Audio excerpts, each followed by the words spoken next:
نو نن چې دا مجلس جوړ شوی د مجلس مهمه برخه هم دا ده چې موږ د افغانستان اسلامي امارت په چوکاټ کې چې اسلامي امارت کم هوډ لري، کم اراده لري او کم سلسله د اصلاحاتو یې روانه کړې ده. موږ د خپل خصوصي سکتور نه ډېر خوشحاله یو چې په دغه میدان د اصلاحاتو کې زموږ سره اوږه پر اوږه روان شوي دي.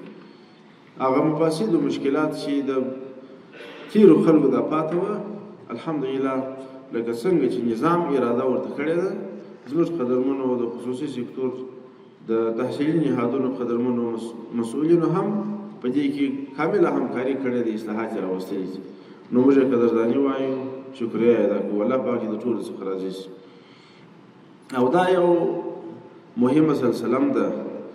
قدرمن مسؤول صاحب کله چې د ادارې ایجاد سړی کوي او بیا هغه اداره د عامه خدماتو اداره یا عام ولس ته خدمات وړاندې کوي، نو کله چې تا ته یو څوک راځي د یو عقد دپاره ستا سره عقد کوي، نو ته په د هغه سره دا وعده کوې زه به تا ته دا ستا غوښتنه در پوره کوم. هغه ستا څخه معیاري تحصیل غواړي.